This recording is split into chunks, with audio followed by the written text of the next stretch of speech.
گل از رختا مختا نازک بدنی را بدنی را بدنی را بدنی را بلبل ز تو آموختا شیری سخنی را سخنی را عزیزن، آپ صلی اللہ علیہ وآلہ وسلم کے صفاتی اسماء مبارکہ میں ایک نام عزیزن ہے۔ عزیزن کا مطلب ہے عزت والا، عظمت والا، قوت والا۔ عزیزن اللہ رب العزت کا نام بھی ہے اور آپ صلی اللہ علیہ وآلہ وسلم کا صفاتی اسم بھی ہے کہ رب جس نام کو اپنے لیے پسند کر رہا ہے اسی نام کا انتخاب ذات محمد مصطفیٰ صلی اللہ علیہ وآلہ وسلم کے لیے کرنا چاہتا ہے۔ تو عزیزن کا معنی ہے بہت عزیز، بہت پیارا، بہت محبوب، کہ جس کی بہت عزت ہو۔ اب یہاں پر علامہ طباطبائی ایک بڑا خوبصورت جملہ بیان کرتے ہیں کہ جب ہم لفظ عزیز کی بات کرتے ہیں نا تو وہ بڑا ایک سادہ مطلب ہے، عام مطلب ہے کہ یہ شخص مجھے بہت عزیز ہے۔ یہ ہمارے لیے عام ہے۔ اگر اس لفظ عزیز کی گہرائیوں میں جائیں تو پتہ چلتا ہے کہ اس لفظ کا معنی کیا ہے۔ کہ لفظ عزیز کا مطلب یہ ہے کہ ہم عزیز اس کو کہتے ہیں کہ کائنات کی جب ہر چیز ہمارے نزدیک چھوٹی نظر آئے اور کوئی ہمارے نزدیک بہت بلند ہو تو ہم اس کے لیے لفظ العزیز استعمال کرتے ہیں۔ آپ صلی اللہ علیہ وآلہ وسلم کا جلال اور قوت اس قدر ہے کہ آپ صلی اللہ علیہ وآلہ وسلم کا روب دشمن پر طاری ہو جاتا ہے۔ آپ صلی اللہ علیہ وسلم ہجرت کے سفر کے لیے تشریف لے جا رہی ہیں۔ ایک جگہ پر آپ صلی اللہ علیہ وسلم آرام کر رہی ہیں۔ یہاں سے قریش مکہ نے اعلان کر دیا ہے کہ نعوذ باللہ نبی کریم صلی اللہ علیہ وسلم کا جو سر ہمارے پاس لے کر آئے گا ہم اسے اتنے انعام دیں گے۔ اور ایک بندہ یہ جسارت حاصل کرنے کے لیے آپ صلی اللہ علیہ وسلم کے پیچھے چل نکلا، اور جب آپ صلی اللہ علیہ وسلم کے پاس پہنچتا ہے اپنی تلوار کو آپ کے سامنے لہراتا ہے، آپ صلی اللہ علیہ وسلم سے کہتا ہے اب تمہیں مجھ سے کون بچائے گا اے محمد۔ نبی کریم صلی اللہ علیہ وسلم کا کامل ایمان، آپ صلی اللہ علیہ وسلم نے فرمایا کہ اللہ، یہ کہنا تھا کہ اس کے ہاتھ سے تلوار گر گئی۔ تو ہمیں یہاں سے یہ پتہ چلتا ہے کہ آپ صلی اللہ علیہ وسلم قوت والے تھے، آپ اس حالت میں گھبرائے نہیں۔ آپ صلی اللہ علیہ وآلہ وسلم کی عظمت کا اندازہ اس بات سے لگایا جا سکتا ہے کہ آپ نے ہر وقت لوگوں کو حق کی دعوت دی۔ آپ صلی اللہ علیہ وآلہ وسلم نے انسانیت کو جہنم کی آگ سے بچایا۔ جب آپ خطاطی دیکھتے ہیں تو آپ دیکھتے ہیں کہ اس میں خاص طرح کا ڈسپلن اور ردم ہوتا ہے۔ حسن کے ساتھ ساتھ ایک خاص ردم موجود ہوتا ہے۔ تو یہ جو ردم آپ کاغذ پر یا کینوس پر خطاطی کا ردم دیکھتے ہیں، یہ یہاں تب تک نہیں آ سکتا جب تک یہ آپ کی ہاتھ کی انگلیوں جن کے ساتھ آپ خطاطی کرتے ان میں نہ موجود ہو۔ تو ہاتھ کی انگلیوں میں ردم کبھی بھی نہیں آ سکتا جب تک اس کا یہ ردم اس کے خون میں موجود نہ ہو جو اس پہ گردش کر رہا ہے، اور خون میں ردم تب تک نہیں آ سکتا جب تک وہ آپ کے خیال میں نہ ہو، اور خیال میں وہ ردم آپ خطاطی میں جو دیکھ رہے ہیں وہ کبھی بھی نہیں آ سکتا جب تک وہ آپ کے احساس میں نہ ہو، اور احساس میں جو ڈسپلن ہے، جو ردم ہے، وہ کبھی بھی نہیں آ سکتا جب تک وہ آپ کے قلب میں نہ ہو، اور قلب میں وہ کیفیت، وہ ردم، وہ ڈسپلن کبھی بھی نہیں آ سکتا جب تک وہ روح میں موجود نہ ہو۔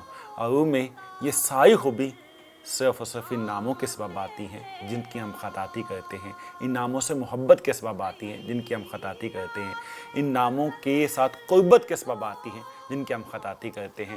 نبی کریم صلی اللہ علیہ وسلم کے اسماء مبارک کی، اللہ کے اسماء مبارک کی جب خطاطی کرتے ہیں تو اس کے سبب، ان ناموں کی خطاطی کے سبب زندگی میں کیفیات میں، مزاج میں، جذبات میں، احساسات میں، خیالات میں حسن بھی آتا ہے، ردم بھی آتا ہے اور ڈسپلن بھی آتا ہے۔ تو ای جامے سروے چمنی را چمنی را چمنی را چمنی را گل از رختا مختا نازک بدنی را بدنی را بدنی را بدنی را در عشق تو دندان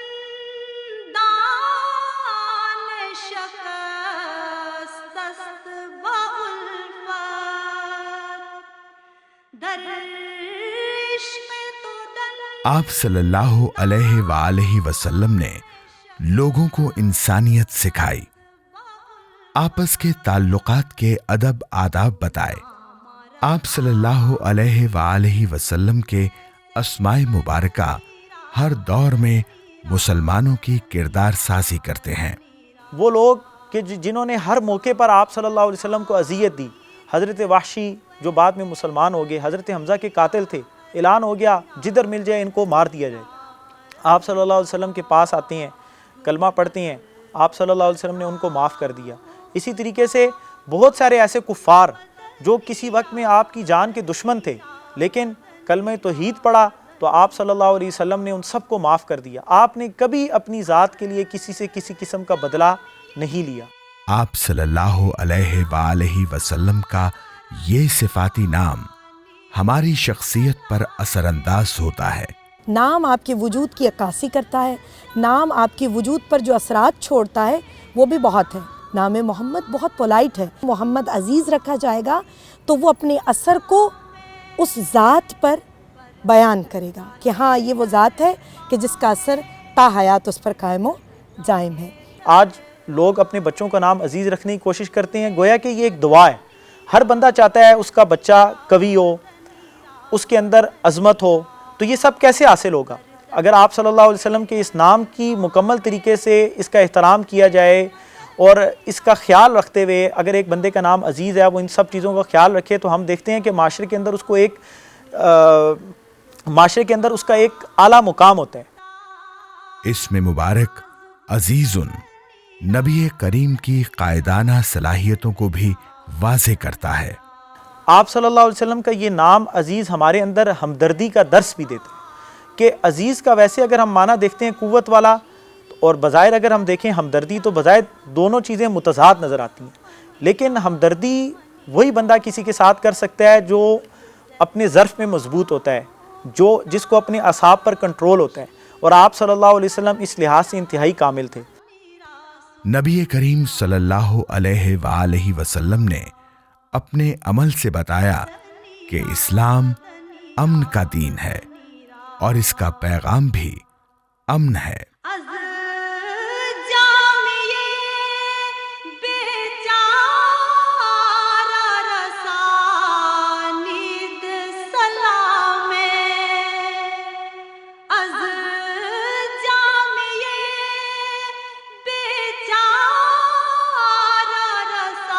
رسانید سلام، بر درگاہ دربار، بر درگاہ دربار رسول مدنی را، مدنی را، مدنی را، مدنی را، بر درگاہ دربار رسول مدنی را، مدنی را، مدنی را، مدنی را، گل از رخطا نازک بدنی را